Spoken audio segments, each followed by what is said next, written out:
স্বাদ শহীদ জিয়ার দলের কলিজায় ওই স্বাদ দিল্লি পাবে না। এই ভুল আপনারা আরো একবার করছিলেন 14তে বিনা প্রতিদ্বন্দ্বিতা নির্বাচন হয়ে যাওয়ার পরে। আপনারা দেখবেন সাংবাদিক মাহমুদুর রহমান বিএনপির সাথে আর নাই, কারণ তিনি তারপর বারবার বলতেছিলেন যে প্রতিরোধী একমাত্র উপায়, আপনারা কোনোদিন দিল্লিরে ম্যানেজ করতে পারবেন না।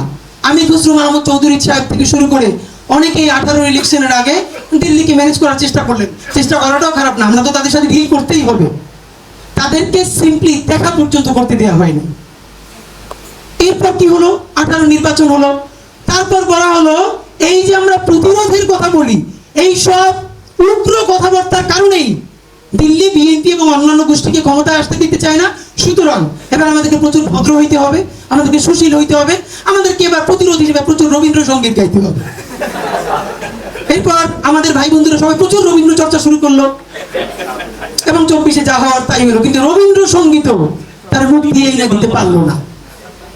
সর্বশেষ এই বাচ্চারা গালিগালাজ নিয়ে আর নজরুল সঙ্গীত নিয়ে যখন নামলো, তখনই কেবল দিল্লির দুয়ার ভাঙা আমাদের মুক্তি আসলো।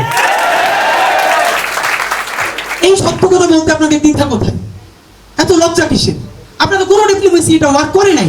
আজকে জাতিসংঘ বলি, আমেরিকা বলি, যত স্টেক হোল্ডারের কথা বলি, আমাদের বাচ্চারা, আপনি ভাবেন আল্লাহ কি পরিমাণ অসীম সাহস আমাদের মধ্যে দিল। একটা ছেলের চক্ষু উঠে গেছে, সে বাম হাত দিয়ে চেপে ধরে তারপরে মিছিল করতেছে, মিছিল থেকে সরতেছে না। মানে আপনি চোখ বন্ধ করে ভাবেন এটা কোন সময় আমরা এই সময় পাড়ি দিয়ে আসছি। আমাদের আফসোস, আমরা এই মেমোরিকে তাজা থাকা অবস্থায় আমরা নতুন বাংলাদেশ গড়ার জন্য পুরোপুরি দাঁড়াইতে পারি না।